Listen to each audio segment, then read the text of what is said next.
para falar na aula de hoje, eu só queria tirar a aula de hoje mesmo, para falar sobre o pacote de crime.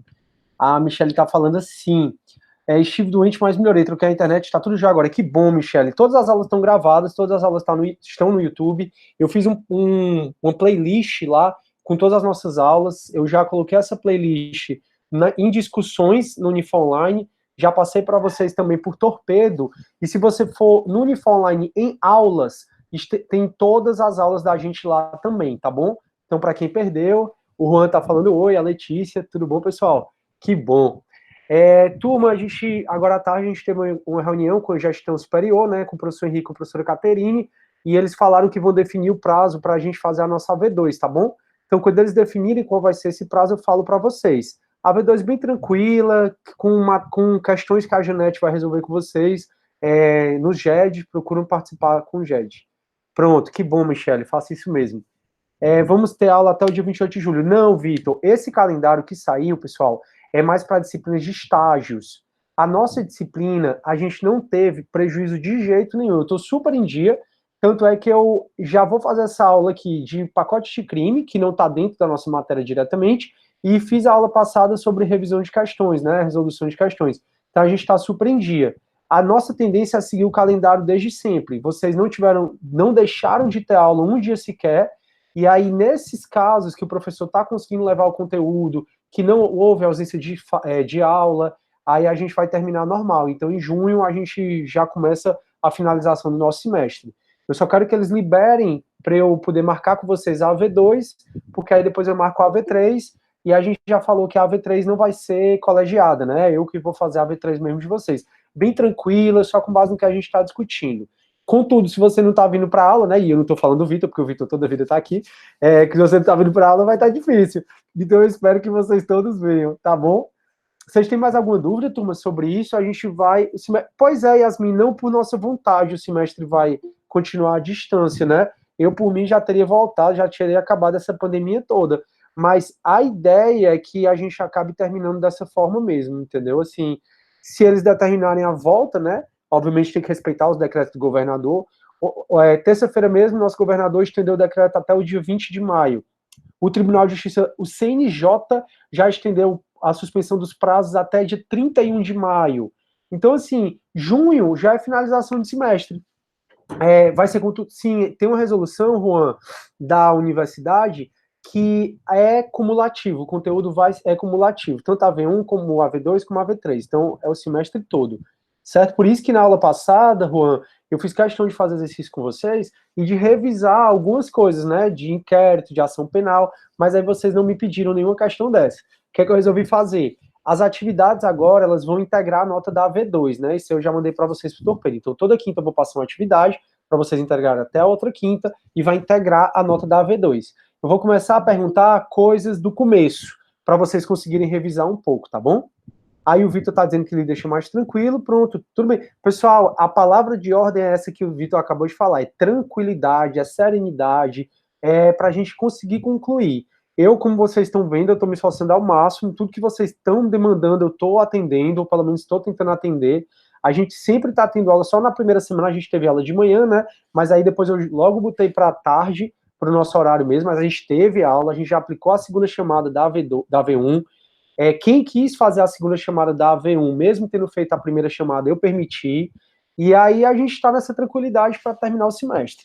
O que é que falta para a gente terminar mesmo? Prisão temporária, que uma aula eu termino, competência, que aí eu vou demorar uns 4, 5 aulas, e sujeitos processuais, que uma aula, duas eu resolvo. Então, o nosso semestre realmente já está indo para o finalmente. Ô, Michele, obrigado mesmo pelo elogio. A Janete hoje, excepcionalmente, ela não está aqui, vai ter outra atividade, outro professor extra aí, mas eu passo para ela, ela vai ver esse vídeo que eu pedi para ela ver, e aí ela tá sabendo, Janete, a Michele Telle está te colocando aqui, que você é incrível. Você tem sido incrível e a Janete também. Muito obrigado, viu, Michele? Fico muito feliz. Fico muito feliz com o reconhecimento de todos vocês. Já recebi muita mensagem que vocês mandaram através das gestões, né, por meio da ouvidoria, que foi muito bom. Isso dá um up muito grande para mim, enquanto professor, pelo meu currículo e tal, e eu agradeço do fundo da minha alma tudo.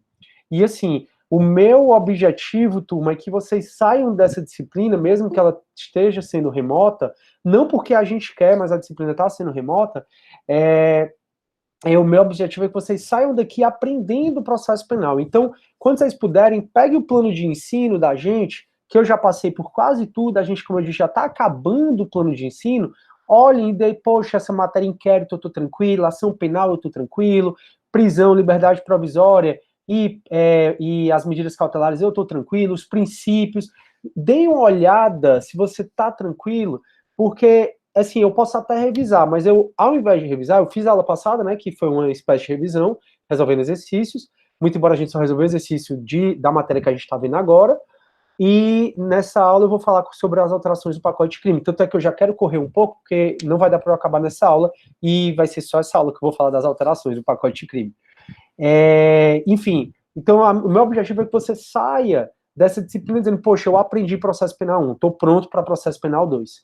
Então é isso. A gente pode começar, turma? Eu mandei, na terça-feira passada, eu mandei para a Janete o arquivo que eu vou usar na aula de hoje, que é um arquivo comparando a legislação antiga com a legislação atual do pacote de crime. Caso você não tenha recebido, eu postei no Unifor Online também. Pronto, é só porque agora eu vou começar a compartilhar minha tela. Valeu aí o feedback, Michele. Vou começar a compartilhar minha tela e eu vou usar esse material. Esse material você está disponível já, a Janete enviou no grupo, e eu coloquei no Unifor Online em material didático. O nome é Alterações no CPP. É isso que a gente vai conversar agora. Tranquilo?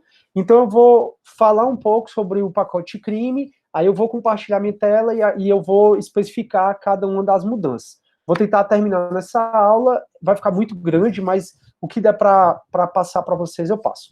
Vamos lá.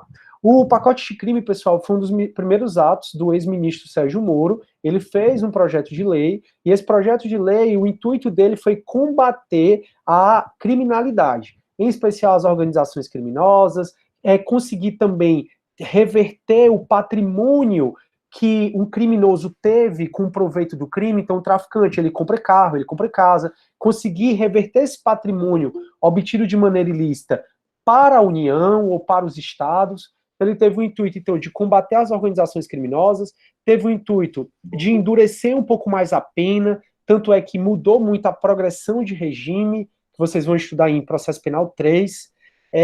Ele também teve o intuito de fazer com que haja o perdimento de bens dos criminosos, dos bens que eles obteram de maneira ilícita com a prática do crime. Ele teve a intenção de facilitar a atuação dos agentes de segurança pública, tanto é que ele quis botar umas certas legítimas defesas, que das duas só uma passou, não vai dar para falar sobre ela, mas ele colocou da atuação do sniper, depois eu converso um pouco mais sobre isso com vocês. E aí, esse projeto de lei, ele foi encaminhado pelo presidente, pelo Bolsonaro, para o Congresso Nacional. A Câmara, a casa iniciadora é a Câmara dos Deputados. A Câmara dos Deputados foi e levou à votação o projeto de lei. O projeto de lei do Moro, ele foi profundamente alterado. Tiveram várias mudanças substanciais desse projeto de lei do Moro. Ele ficou, a gente estima que ficou mais ou menos só uns 30% dos artigos que o Moro quis. Os nossos legisladores entenderam, tanto a Câmara dos Deputados como o Senado Federal, entenderam mudar substancialmente alguns artigos que o Moro tinha colocado. Um desses artigos, para mim, é o mais polêmico, era o artigo 25, parágrafo único, inciso 1 do Código Penal. O artigo 25 do Código Penal, ele fala de legítima defesa. O inciso 1 do parágrafo único que o Moro quis inserir era para legitimar a atuação dos agentes de segurança pública no exercício da profissão. Então, quando eles matassem alguém no exercício da profissão, ia ficar mais fácil deles alegarem legítima defesa. Porque hoje a polícia enfrenta um problema muito grande, porque quando ela atua, ela responde processo administrativo. Quando ela não atua, os policiais respondem processo administrativo. O Moro quis dar mais tranquilidade para os policiais atuarem contra os bandidos, e se eles forem processados criminalmente, eles poderem alegar legítima defesa. Das duas legítimas defesas que o Moro quis colocar, uma é essa para ampliar mais a atuação deles, e outra é do atirador de elite, do sniper, só passou a do atirador de elite. Então, o Congresso Nacional modificou bastante esse projeto de lei original do Moro, e aí, quando foi aprovado, primeiro para a Câmara dos Deputados, depois pelo Senado Federal, foi encaminhado para o Bolsonaro, o presidente Bolsonaro.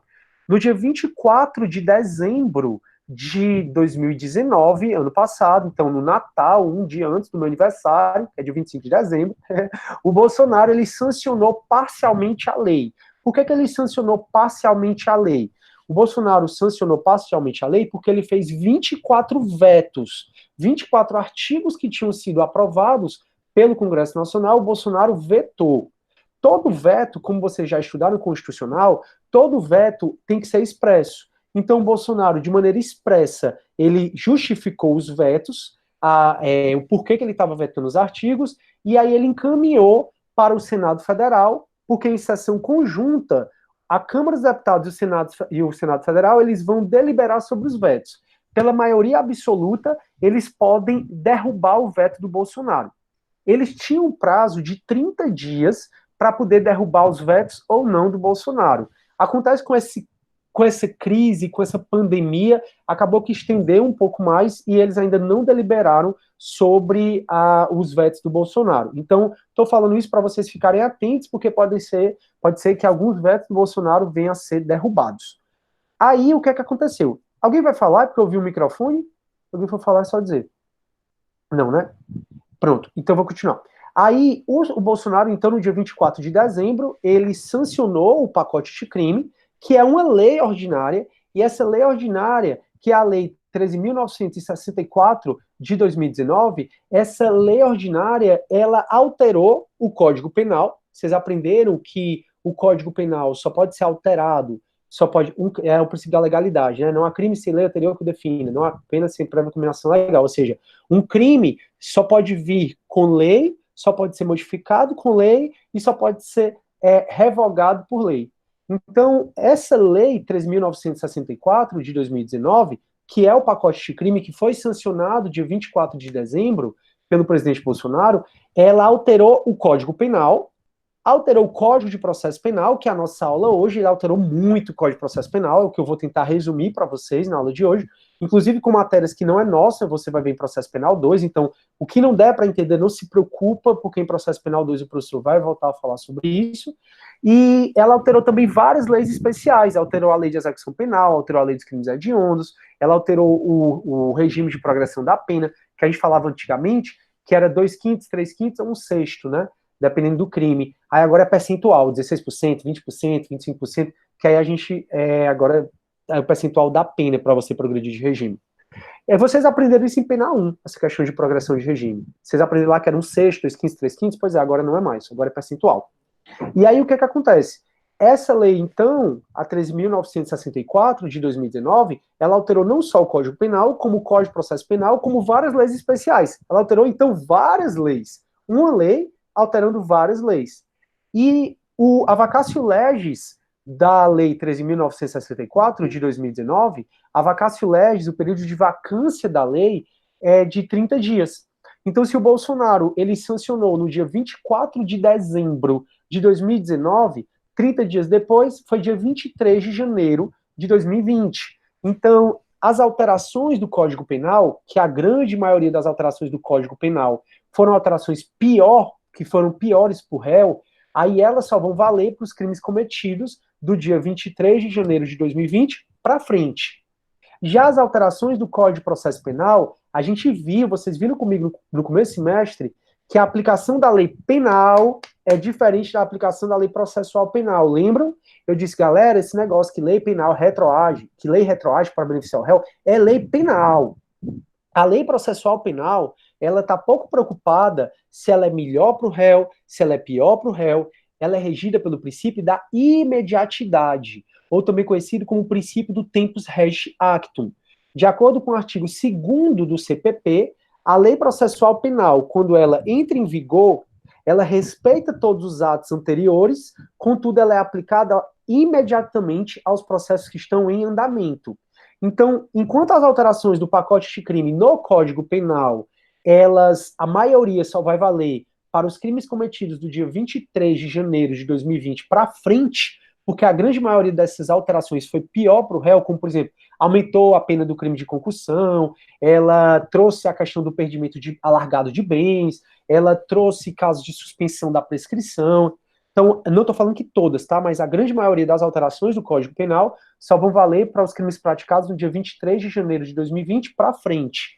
Já do Código de Processo Penal, como regra, não vai importar a data em que o crime foi cometido, porque se a lei é processual penal, ela tem aplicação imediata, de maneira que essa aplicação imediata, ela respeita os atos anteriores, porém ela é aplicada aos processos em andamento.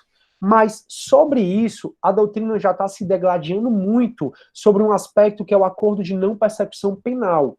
Porque tem gente que diz que só vai valer para os processos que vão começar ainda. E eu já conversei com vocês sobre o acordo de não persecução penal. Então, diz alguns que só vão valer para os processos que não começaram ainda. Outros dizem que deve ser aplicado de imediato. E a gente não tem uma decisão jurisprudencial ainda do STF, do STJ, que determinem se o acordo de não persecução penal vai ser aplicado com os processos que já estão em andamento ou não. Eu entendo que sim, que vai poder ser aplicado com os processos que estão em andamento. Professor, quer dizer que o furto, o acordo de não persecução penal, lembrem, tem que ser a pena mínima 4 anos, tá bom?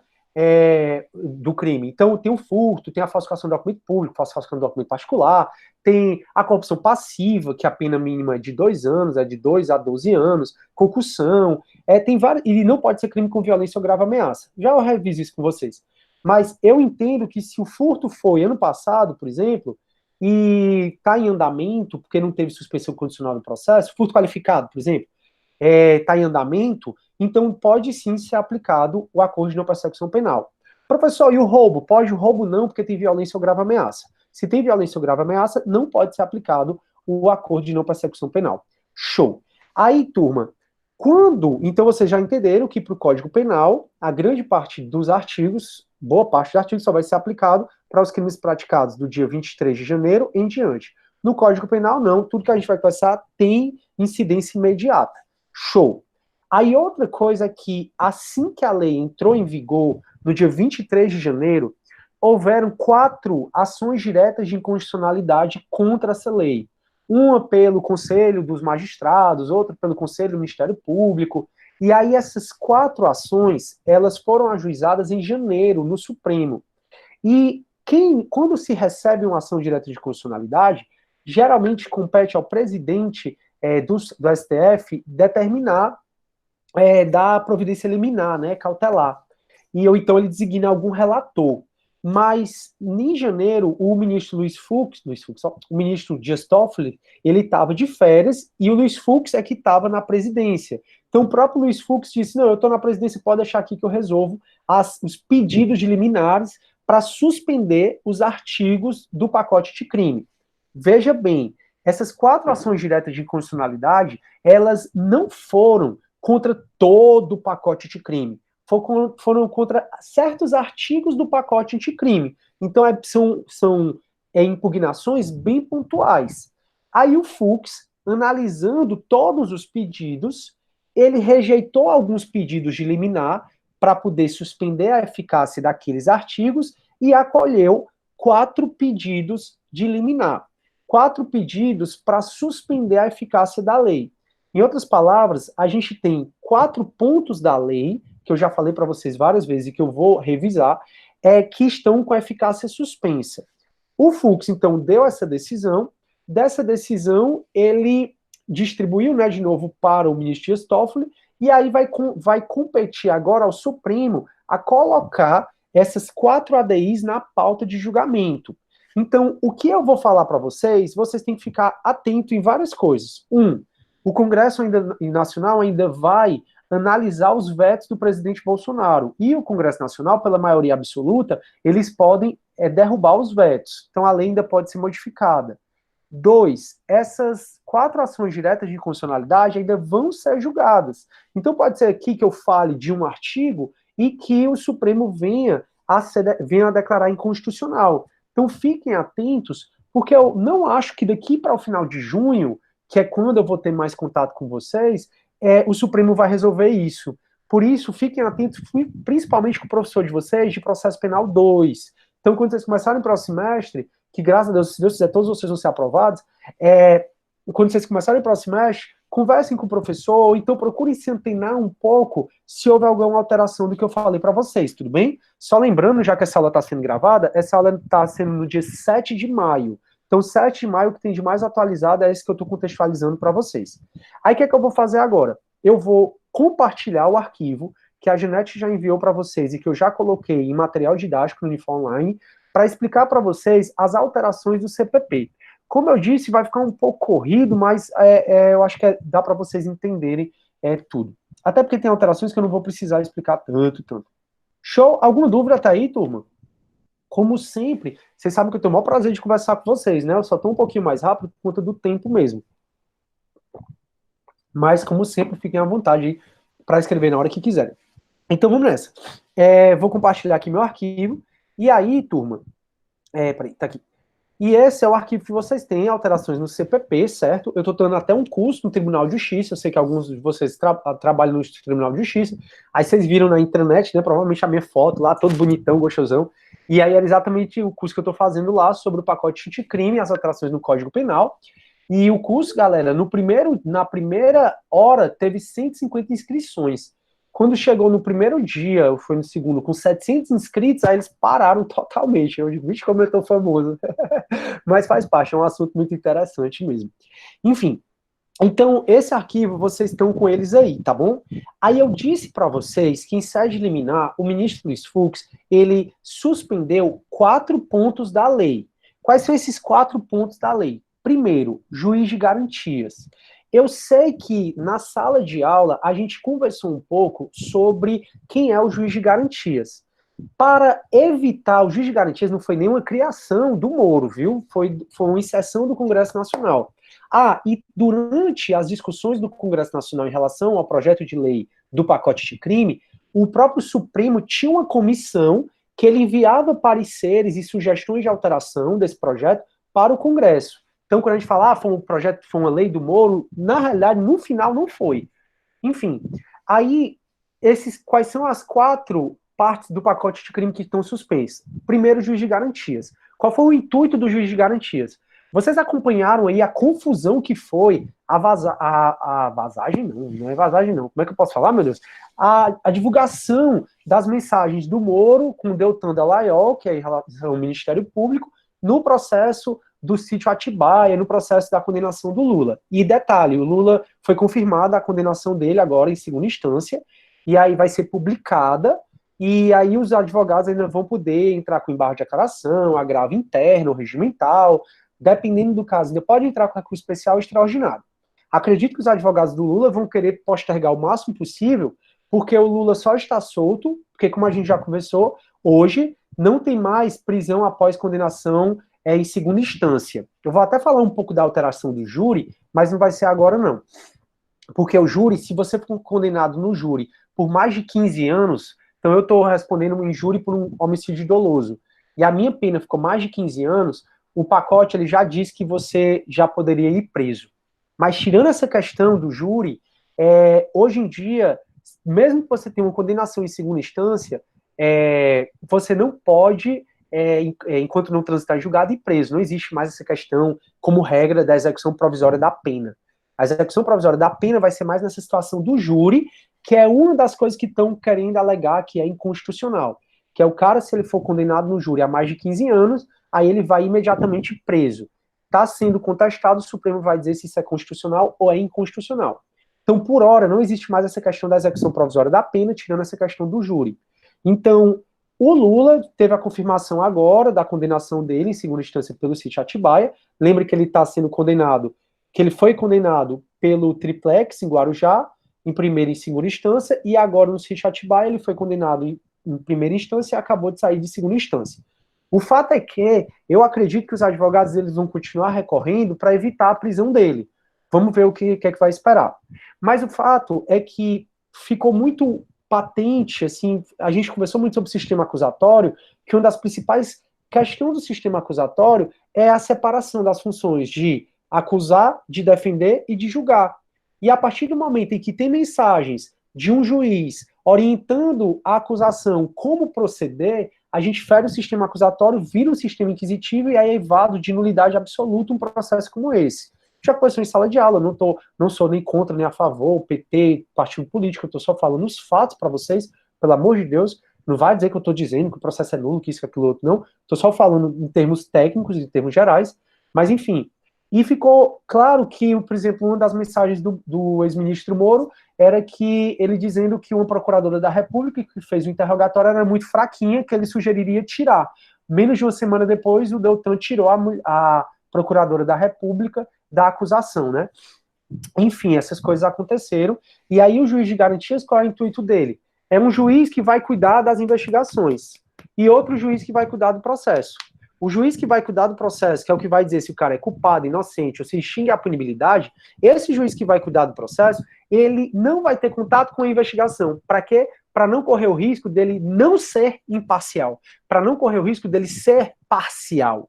Em outras palavras, o intuito do juiz de garantias é ter um juiz para cuidar das investigações. Como assim cuidar das investigações? Esse juiz de garantias, ele vai cuidar da regularidade, da legalidade do inquérito policial. Então a gente já viu que, de acordo com o artigo 6º do CPP, o delegado ele pode fazer ele pode fazer várias diligências no inquérito policial, ouvir testemunha, reconstruir o crime de acordo com o artigo 7º, ele pode ele pode ouvir a vítima, recolher o material probatório. Então, durante essas investigações, o delegado pode, por exemplo, pedir, representar por uma preventiva, por uma temporária, que vai ser matéria da gente. Preventiva eu já falei, mas vou voltar a falar na terça que vem. Ou vai representar por uma temporária, que é a nossa matéria na terça que vem. O delegado pode pedir uma interceptação telefônica. A quem ele vai se reportar? Sempre ao juiz das garantias. Aí, quando termina o inquérito, esse inquérito, como a gente já estudou, vai para o juiz que encaminha para o MP, e o MP forma a opinião delicti dele, e a opinião delicti do MP pode ser, entre as que a gente já estudou, denunciar. Quando o MP ele denuncia, o juiz de garantias analisa se tem justa causa ou não para receber a ação penal. Essa história de receber a ação penal, eu sei que eu já conversei em sala de aula com vocês, mas você vai estudar melhor em processo penal 2. Então é saber, em rápidas palavras, depois que o MP entra com a acusação pelo investigado, se esse juiz de garantias vai aceitar ou não aquela acusação.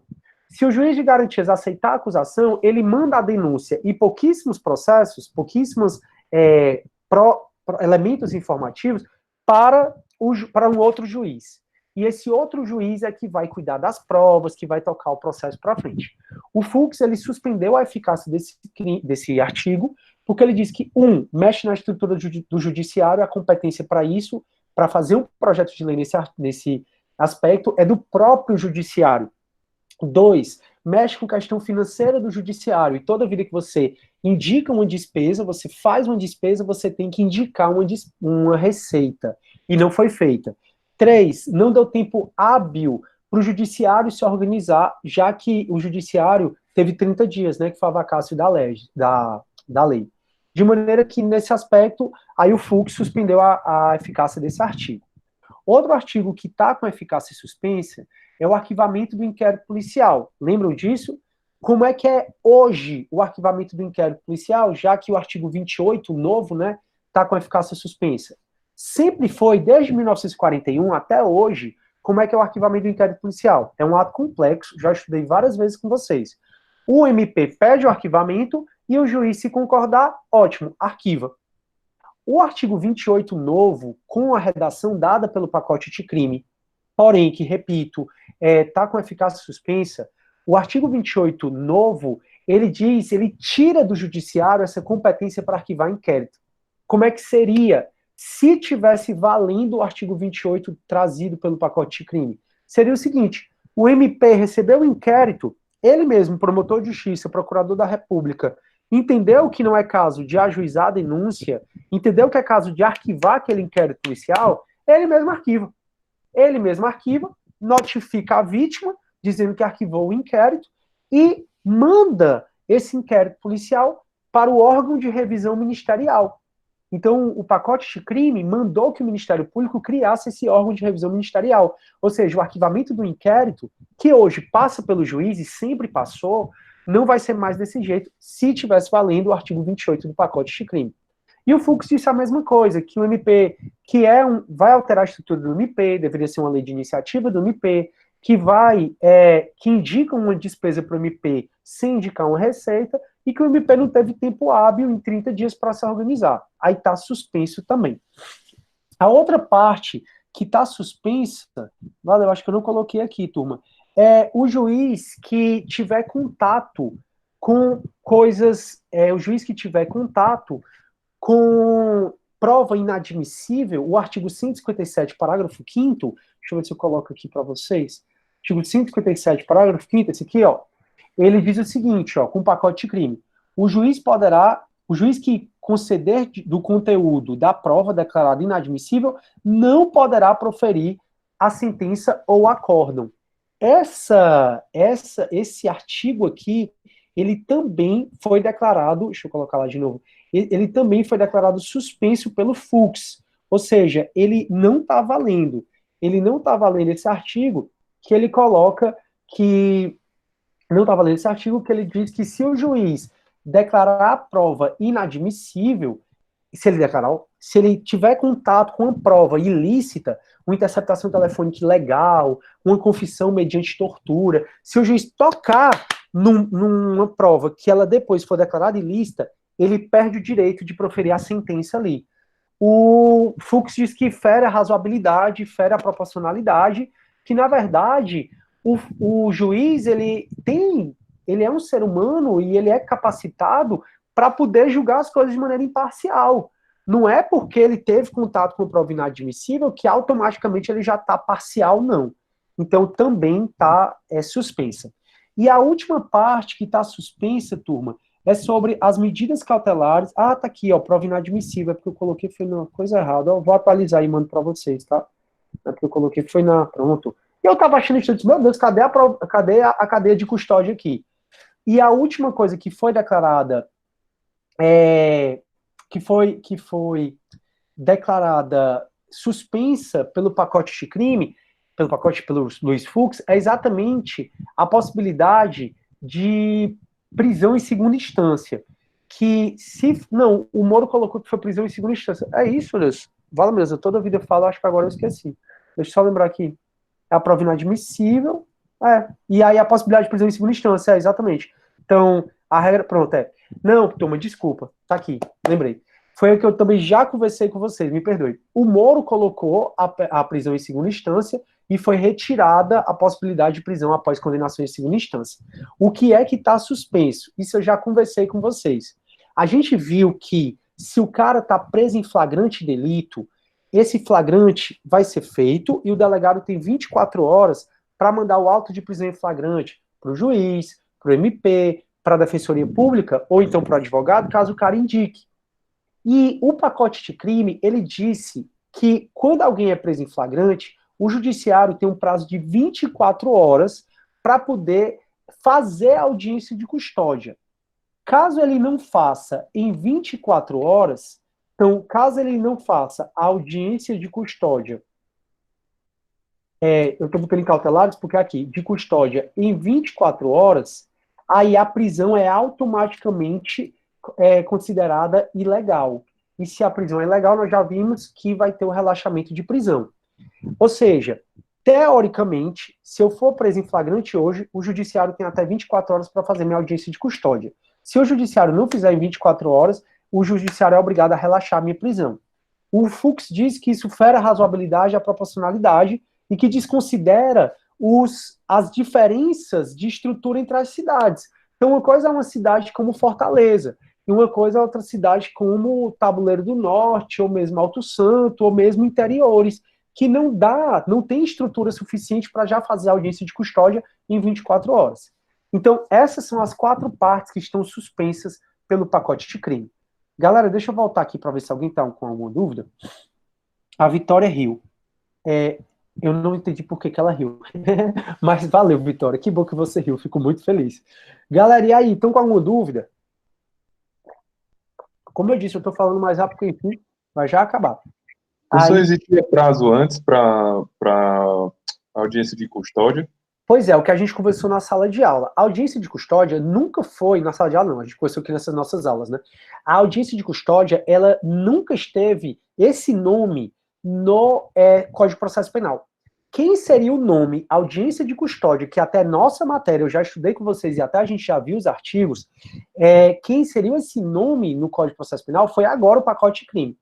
A audiência de custódia, ela era uma resolução de 2015 do CNJ. E essa resolução de 2015 do CNJ é que trouxe a audiência de custódia para o ordenamento jurídico.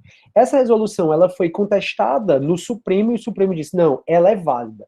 E aí o legislador aproveitou essa audiência de custódia da resolução e trouxe para o Código de Processo Penal. Antigamente tinha uma recomendação, mas não tinha essa questão de que tinha que ser em 24 horas sob pena da prisão ser ilegal. E o pacote de crime, ele colocou expressamente que tem que ser em 24 horas, só que, como eu disse, o Fux determinou que isso está suspenso.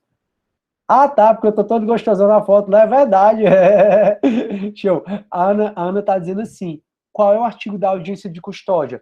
A gente estudou a audiência de custódia, pessoal, e ela tá... Deixa eu colocar aqui para vocês. Não, não é custódia, não. Ela tá no artigo 306. Deixa eu lembrar aqui, porque foi inserida agora, e eu ainda não decorei, mas deixa eu colocar aqui que eu mostro para vocês. Audiência de custódia. Aqui, ó.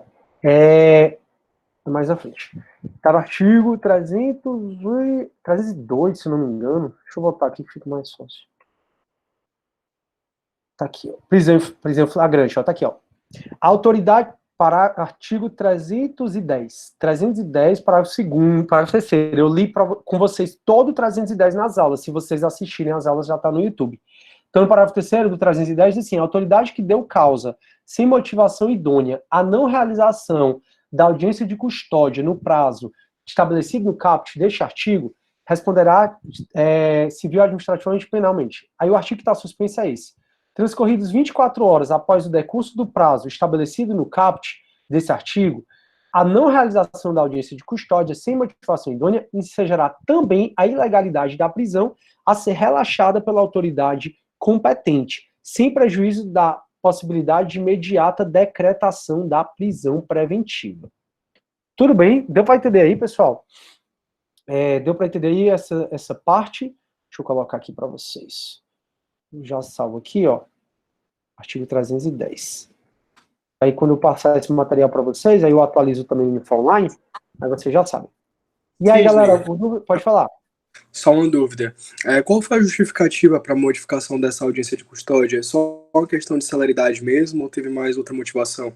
Mas qual que tu tá falando? A questão de estar... Das 24 horas, das 24 horas. Ah, tá. É porque, Vitor, na verdade, prisão, como a gente vem conversando, é uma medida excepcionalíssima.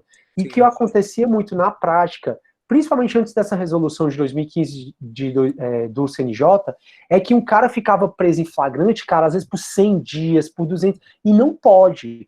A prisão, ela só pode acontecer com mandado do juiz, com mandado, com a ordem escrita e fundamentada da autoridade judiciária competente. O flagrante é uma coisa que eu, que você, que qualquer pessoa pode. Então imaginei que eu sou amigo do delegado, assim, vamos supor, eu sou amigo do delegado, eu te prendo em flagrante, eu te levo pro delegado, tu fica lá preso, jogado, porque talvez até por uma prisão ilegal que eu fiz, entendeu? Sim, então, sim. quem tem que analisar se aquela prisão é legal ou não é o próprio magistrado. Por isso que esse prazo de 24 horas é para dizer assim, rapaz, vamos supor que um popular, a gente viu que qualquer pessoa do povo pode fazer essa prisão em flagrante, mas vamos supor que um popular faça uma prisão em flagrante indevida, achando que é devido. E aí o cara vai passar uma semana, 2 semanas preso indevidamente, lá em flagrante. Não, vamos botar para o judiciário resolver logo, porque aí o juiz, na audiência de custódia, lembre, o juiz não vai, como regra, analisar o mérito do crime na audiência de custódia. Ele vai analisar a legalidade ou a ilegalidade da prisão. O Vitor, eu sei que veio acompanhando, mas, galera, vocês, quem não assistiu às aulas de prisão, eu sugiro demais que assistam, que tudo isso a gente foi discutindo lá. Viu? Mas ótima pergunta, Vitor. Certo. Alguém tem mais alguma pergunta? O Vitor tá dizendo assim, qual foi a... Tá aqui, Vitor, acabei de responder. O Juan diz, queria ter metade da autoestima. Rapaz, autoestima acima de tudo. Sério, você vê... Com autoestima, você vira sem noção quando você vê que você tá fazendo as coisas. Porque às vezes o pessoal fica, eu tenho medo disso, daquilo, outro, não sei o quê. Eu digo, rapaz, a minha autoestima é tão alta que eu acho que quanto mais gente, melhor. Eu ficar nervoso é difícil. Exatamente. Eu acho que é por isso que tão cedo eu consegui muita coisa, porque é aquele negócio, né? Juízo zero, noção zero, coragem no máximo, né? E a autoestima, ela dá muita coragem na gente. E a coragem é a principal das virtudes, né? Porque é com ela que você consegue exercer todas as outras. Vamos para frente, então vamos trabalhar a autoestima, se olhar no espelho, eu sou gostoso, eu sou bonito, que vai dando certo. E aí, professor, Pode falar. no caso do Lula, né, o que é que ainda caberia para ele? Só o agravo de instrumento e o recurso extraordinário, então, Não, né? cara, pelo amor de Deus, agravo de instrumento não, agravo de instrumento não, eu não falei agravo de instrumento não, eu falei agravo regimental Agravo e agravo regimental. interno, isso. Agravo, cadê o Júnior que não vem mais para aula? O Júnior não vem nem terça nem quinta. Cadê o nosso processualista civil? Diga que eu tô sentindo falta dele, viu? Sim, no caso do Lula, ou vai caber agravo interno ou regimental, vai depender do regimento interno do TRF, pode caber embargo de declaração, toda decisão do magistrado cabe embargo de declaração, seja qualquer instância, pode caber recurso especial, que é mais difícil, porque tem que passar por vários juízos de admissibilidade, tem que ter pré-questionamento, tem que mostrar repercussão geral, ou pode caber ainda recurso extraordinário. Então ele tem ainda essas 4 opções. Para vocês refletirem que a gente já tem um sistema judiciário que é moroso, né, que é congestionado. Já eu venho muito conversando com vocês, acho que eu sou um dos professores que mais critica o Poder Judiciário do jeito que ele é formado hoje, infelizmente. De acordo com relatórios do CNJ, né, de 2018, um juiz do estado do Ceará, é o Justiça em Números, esse relatório, julga menos de 1.200 processos do que um juiz do Rio de Janeiro. O Ceará é a mais congestionada. Então, assim, a gente já tem um judiciário que não funciona tão bem como deveria funcionar. Eu mesmo falo para vocês que num processo super simples que eu tenho, que é cível, o processo não teve nem audiência, porque era só prova documental, era só direito, era questão contratual e que é simulado, tem tese do STJ, entrou concluso para julgamento numa vara civil de Fortaleza, dia 28 ou 27 de fevereiro de 2018. Até hoje o magistrado não julgou. O que é que aconteceu? Eu resolvi renunciar a direito, então paguei para o judiciário. As custas do nosso judiciário é uma das mais caras que existem, né, do Brasil. Eu paguei quase 10 mil reais para entrar, porque quando você entra com processo, se você não é pobre na forma da lei, você tem que pagar as custas do judiciário, tem que pagar custas para a defensoria pública, ainda tem que pagar lá outra coisa que eles chamam, é o fermojul para a defensoria pública, ainda tem outra taxa lá. Juntando tudo, deu quase 10 mil reais. Então eu paguei 10 mil reais para o juiz fazer uma sentença que é simulada, e que o processo era incontroverso, porque na própria contestação a parte falou que concordava. E o juiz falou em sede liminar que ele concordava, a outra parte entrou com agravo de instrumento, o desembargador falou em sede liminar, nesse agravo de instrumento, que era incontroverso, ou seja, só bastava boa vontade do juiz de julgar. E o juiz não julgou. Aí chegou uma hora que eu disse assim, rapaz, eu vou depender desse judiciário. Cheguei para a empresa e fiz um acordo. Então eu costumo dizer, aí esse acordo eu fiz em março. Sabe quando é que o juiz homologou um acordo? Cara, homologar um acordo. Sabe o que é homologar um acordo? O juiz homologou um acordo agora, segunda-feira. Só que aí ainda vai depender de publicação, de não sei o quê, para depois terminar esse processo. Mas, enfim, o fato é que a gente já tem um judiciário muito moroso. E tudo é judicializado, né? Eu falo muito com vocês sobre o que o Gilmar Mendes está tentando implantar aqui, que é a desjudicialização das coisas. Então a gente já tem um judiciário extremamente burocrático, extremamente moroso, lento.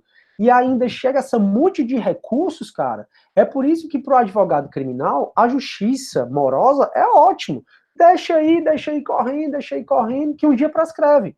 E é por isso que tem muito essa sensação de impunidade. É uma reflexão que eu faço com vocês, enquanto professor, porque é para vocês pensarem que essa sensação de impunidade que a sociedade brasileira como um todo tem, que essa sensação de violência não é só culpa do executivo. É culpa do executivo, é culpa do legislativo, é culpa do judiciário, que a gente bota muita culpa na polícia, né? Para mim, a polícia é mais uma vítima de toda essa estrutura de poder do que a vilã da história toda, que todo mundo fala muito da polícia, mas não. A polícia, lá, na realidade, é a vítima dessa estrutura toda pesada, né, que é o nosso judiciário. Mas, enfim.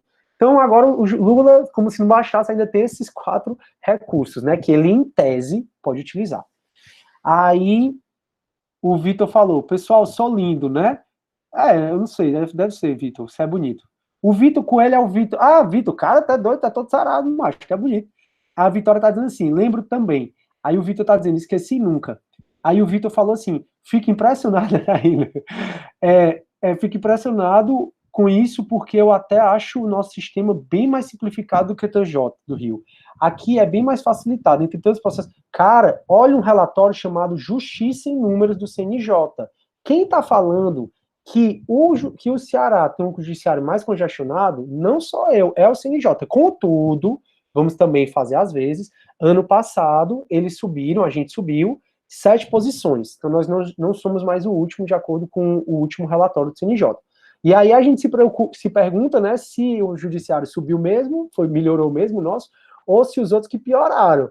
Mas eu acho que ele realmente melhorou, porque o desembargador Washington, que é o presidente do Tribunal de Justiça, ele está fazendo uma gestão fantástica. Eu sempre elogio muito ele em sala para vocês.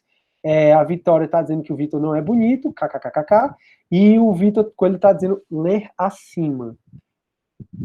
Lembro quando estava na Semana da Integração do Direito e teve palestra do Sidney. Peraí. Professor, somente temos 4 pontos. Isso, a Michele está perguntando se só são 4 pontos que estão suspensos. Me perdi um pouco, fui anotando. Não. Só são 4, Michele. Vamos revisar. O primeiro ponto que está suspenso é o juiz de garantias. O segundo é o arquivamento do inquérito. O terceiro é a prisão ser ilegal após 24 horas do flagrante. E o quarto é a prova ser declarada inadmissível, o juiz não ter direito mais a julgar, né? Se a prova for inadmissível, ele tiver tido contato. Aí o Vitor, realmente não estou entendendo o que é que tu quer que eu leia aqui. Eu acho que eu já li tudo. Enfim, qual coisa Sidney, era só o que eu tinha comentado, que eu lembro na Semana de Integração do Direito, que teve tua palestra. Muito tempo atrás, entendeu? Tá. Eu lembro que tu tinha comentado lá na palestra. Pessoal, eu sou lindo, né? Aí eu falei que eu não esqueci dessa cena, que eu achei que engraçado. Pois é, cara. Autoestima acima de tudo. Eu achei que tu tava se chamando de lindo, né? Mas não. Eu achei que tu tava perguntando pro povo se tu é lindo. Eu disse, bicho, a autoestima dele não tá tão boa. Tá baixo. Ninguém precisa perguntar a ninguém, você é. Então, isso vale pra todos vocês, viu? Você é bonito. Então, você olha no espelho, eu sou bonito. Meu pai me acha feio, problema dele, ele tá errado. Vamos pra frente. Não, concordo. O Juan disse, mas, professor, eu já vi juiz trabalhar 2 horas por dia apenas. Essa leva de juiz antiga... Pois é, Juan, eu não posso falar, mas eu comungo um pouco com o teu posicionamento. Por isso que eu tenho muito orgulho dos servidores novos, e servidores eu incluo juízes. Por exemplo, eu trabalho em Calcaia, né, eu sou oficial lá, e lá tem juízes, doutor Eduardo, fantástico, um juiz novo, ele é da vara do júri lá, ele é incrível. Doutora Temes, o doutor Magno, que agora está em Fortaleza, são juízes assim, mais novos, que você nota que quer mudar, o promotor lá também é muito bom. Rômeu não, professor, lá em Calcaia? Quem? Rômeu. Tu tá falando do quê, Rômeu? Da vara de Calcaia? Do júri? Não, só tem vara única do júri, é o doutor Eduardo. Sim. Pois é, o doutor Eduardo é incrível. Então, assim, eles são juízes mais novos. Então, essa geração mais nova, ela realmente está mudando muito. Porque, turma, assim, eu sei que eu perdi um pouco o foco da aula, mas é porque eu entendo que aula de graduação não é aula de cursinho. E a minha aula de cursinho é totalmente diferente dessas que eu dou para vocês, porque eu acho que eu tenho que fazer vocês pensarem, já que vocês são os operadores do direito, são os futuros da nossa área. O fato é que, turma, o fórum, antigamente, não era o Clóvis Bevilacqua, ele era lá no centro. E o que conta as más línguas, eu não vivi essa época, então não sei se é verdade, mas eu acredito que sim, é que o fórum era tão pequeno, que tinha que se revezar os juízes. Então, 2, 3 juízes ocupavam a mesma vara. Aí, os juízes cíveis era de manhã e os juízes criminais à tarde.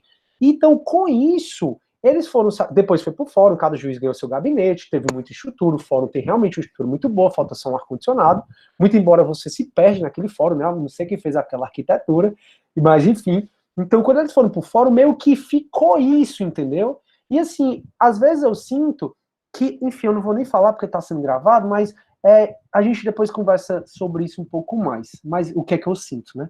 Mas vai. Aí, pois é, Juan, e o grande problema é que quem controla, por exemplo, eu estava com esse processo para julgar, um processo super fácil, que o meu cachorro top podia julgar, e desde 28 de fevereiro de 2018, ou seja, mais de 3 anos, um processo super simples. Cara, me diz quais são os meus que eu tenho para fazer. Eu vou procurar a corregedoria do TJ? Até posso, mas vou me lascar todinho. Eu vou procurar o CNJ? Até posso, mas vou me lascar todinho. Eu vou procurar a ouvidoria? E aí, se acontecer alguma coisa, vai acontecer o quê? Um juiz que vai abrir um processo administrativo para julgar outro juiz. Então, eu me senti humilhado, me senti impotente. Sério mesmo, esse processo foi uma das piores experiências que eu tive na minha vida. Uma justiça amorosa não queira para ninguém. E eu, quando eu entrei na Unifor, né, eita, em 2008, faz tempo, uma das disciplinas que eu dava era meios extrajudiciais e soluções de conflito. E eu estudando para essa disciplina, para estudar mediação, aí tinha um autor até em estrangeiro, eu não lembro o nome dele, que ele diz assim, eu sempre repito muito essa frase, que entrar com processo judicial, porque a justiça é amorosa, são as duas partes do processo enfiarem as suas respectivas cabeças dentro de um balde d'água e ver quem aguenta mais tempo.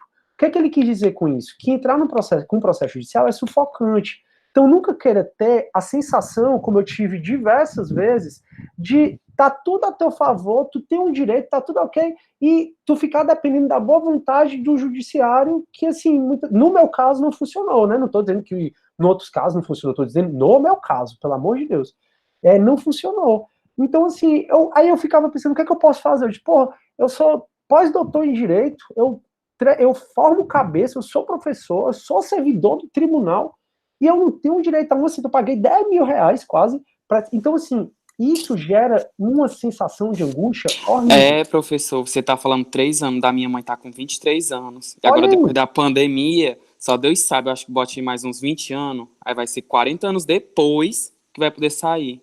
Pronto, aí me diz quais são. Ele tá falando, a mãe dele tá com 23 anos que tá aguardando um provimento jurisdicional. Aí, quais são as medidas que ela tem?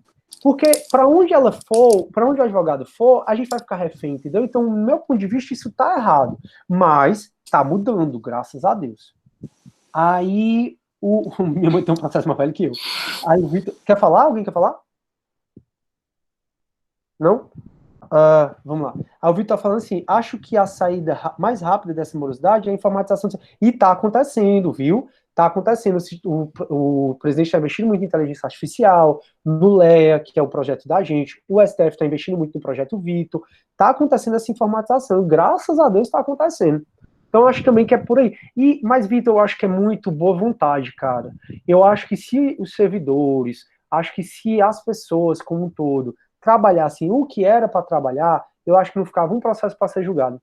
Mas a questão é que, eu quero chegar 11 horas no fórum, aí quando dá meio-dia eu vou almoçar, aí fica lá contando. Aí, ou então, juiz que não bate ponto, promotor não bate ponto, não tem quem fiscalize, aí fica complicado, né? Então fica complicado. E olha, pessoal, que eu tenho acesso a juízes, embargadores, e eu conversei com essas pessoas para me darem força e não aconteceu nada. Resultado, a única forma de eu ter meu dinheiro de volta era o quê? Por um judiciário. Por quê? Porque a Constituição me obriga a isso. Já que a outra pessoa não quer me pagar voluntariamente, a gente já viu que eu não posso chegar lá quebrando tudo e pedir o dinheiro de volta. Então, preciso do judiciário. O judiciário não me atendeu. Eu sou extremamente frustrado com esse processo. Então, eu paguei para entrar no judiciário e paguei para sair, renunciando vários direitos que são simulados e que têm tese. Então, assim, isso é muito revoltante. Eu não desejo isso para ninguém. Enfim, vamos para frente.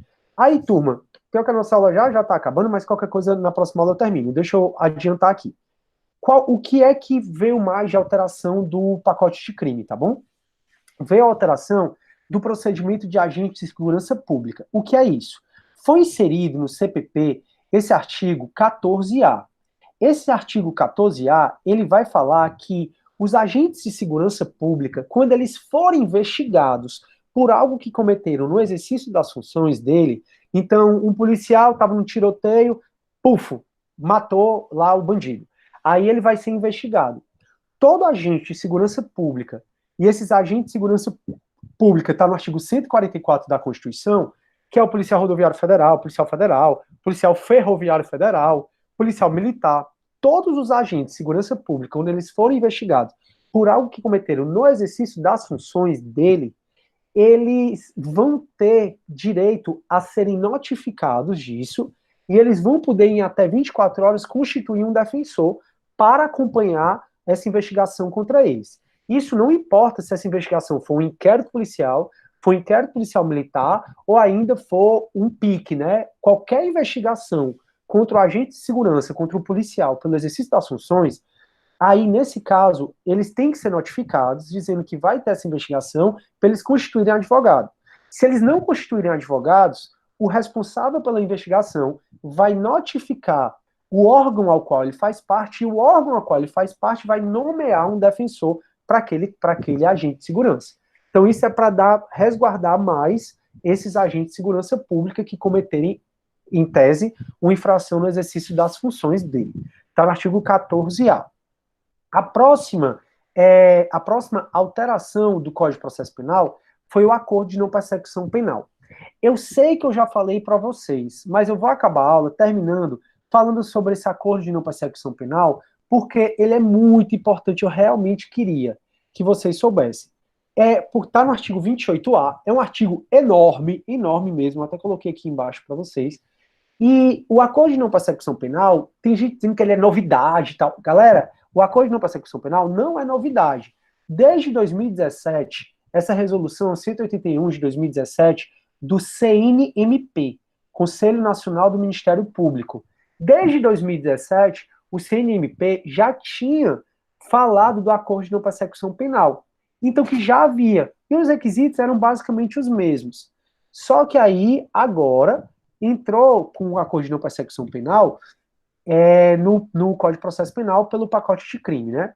E o que é o acordo de não persecução penal? O acordo de não persecução penal, ele atua como a transação penal, como a suspensão condicional do processo, mas muito mais semelhante à transação penal, que eu já conversei com vocês, é lei dos juizados especiais, e é uma possibilidade que o autor do fato tem de fazer acordo com o Ministério Público, para o Ministério Público não ajuizar a denúncia. Então a gente já viu que as ações penais públicas, que são de titularidade do MP, elas têm como princípio o princípio da obrigatoriedade. Então, o princípio que rege a ação penal pública, princípio da obrigatoriedade. Então, o MP é obrigado a ajuizar a ação penal. Contudo, a transação penal, o acordo de não persecução penal, eles relativizam essa obrigação do MP de processar a pessoa. Quando? No caso da transação penal, é quando é uma infração de menor potencial ofensivo. E se você quiser estudar a transação penal, está no artigo 76, 76, da Lei 9.099 de 95, que é a Lei dos Juizados Especiais. Artigo 76 da Lei 9.099 de 95. E aí, o MP, tanto na transação penal, e se não couber transação penal no acordo de não persecução penal, vai poder, verificando que tem a PEC e a ISA, que a gente fala toda a aula, verificando que tem prova da existência do crime, e verificando que tem indício suficiente de autoria, o MP vê que tem PEC e ISA. Então, o que é que ele tem que fazer? Ele tem que processar. Só que eu disse para vocês, hoje em dia não, o MP, quando recebe o inquérito, ele pode fazer 4 coisas, antigamente era 3. Lembra da aula presencial que a gente teve sobre isso?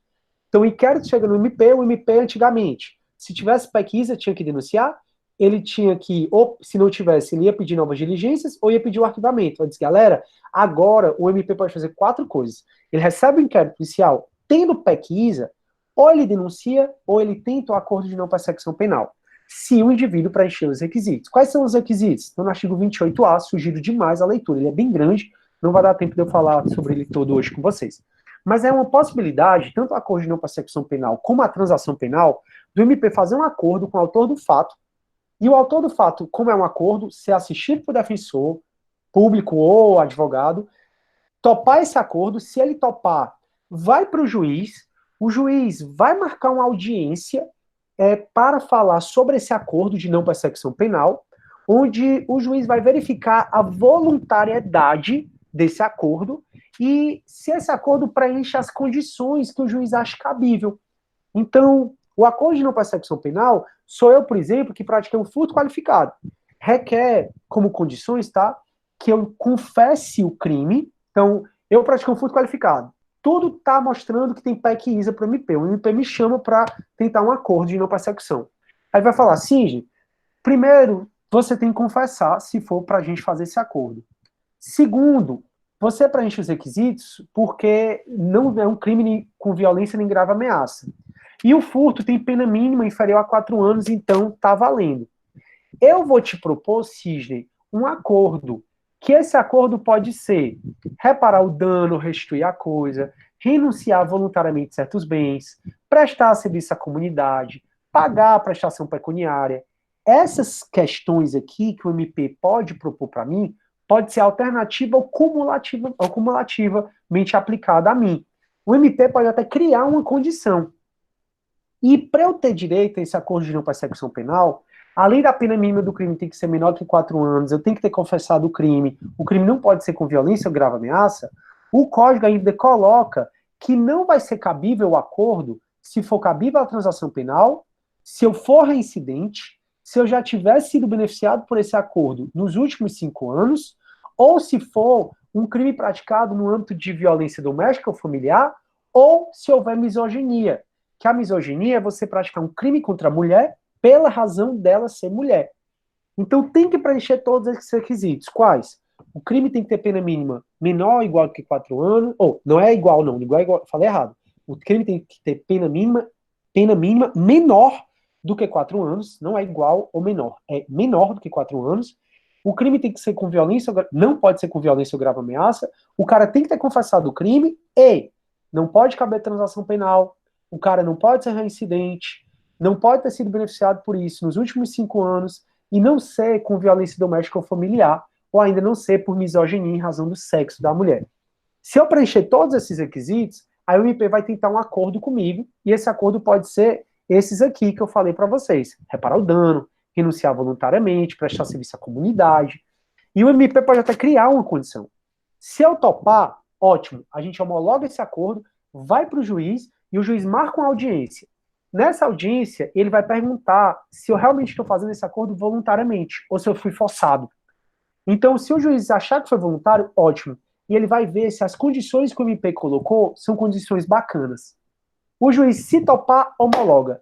Quando o juiz homologar, se eu decidir cumprir, eu continuo primário e de bons antecedentes. Se eu conseguir cumprir, o juiz extingue a minha punibilidade e eu fico primário e de bons antecedentes.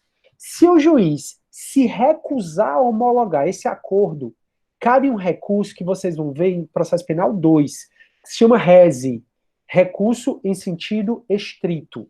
Então, se o juiz se recusar a homologar, dizendo que o acordo não foi voluntário, que as condições não estão corretas, o MP ele pode ou reformular a proposta de acordo, ou eu ou o MP a gente pode entrar com RESE contra essa decisão do juiz que não homologou o acordo.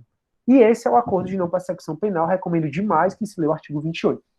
O Vitor está dizendo assim, esse acordo de transação penal parece se encaixar muito para os crimes de corrupção. Seria, não, o transação penal é só para quando a pena máxima, Vitor, é até 2 anos, é uma infração de menor potencial ofensivo, a gente conversou sobre isso.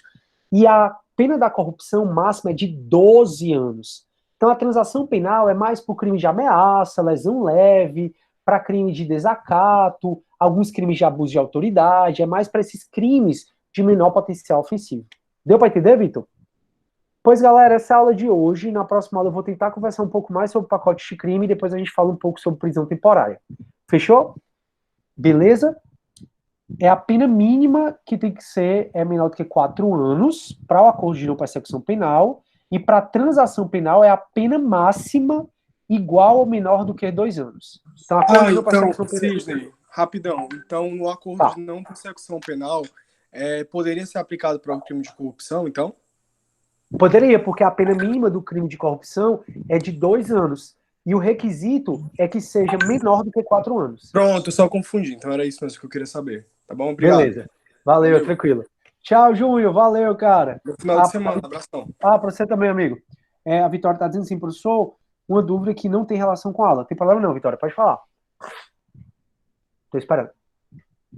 Eu não fico mais tempo que eu tenho aula já já. Avisaram hoje que as aulas serão até o dia... Pois é, isso eu já falei no começo da aula, Vitória. Isso é mais para atividades práticas de estágio. Como a nossa disciplina, a gente não perdeu nenhuma aula, eu vou finalizar em junho, como já estava previsto, tá bom? Porque nós temos todos os dias, tanto é que eu estou dando aula de revisão, né, de resolução de questões, que foi terça, e aula de pacote de crime, que não é nem a nossa matéria. Então, estamos em junho, mais ou menos na segunda semana de junho, eu acredito que vocês já estão liberados. Falta só terminar competência, prisão temporária, em uma aula eu termino, competência, acho que uns 4 aulas eu termino, e aí vem finalmente sujeitos processuais, que uma aula eu termino, e acabou. Tranquilo? Pois, beijo, fiquem com Deus, tudo de bom, viu, galera? Tchau, tchau.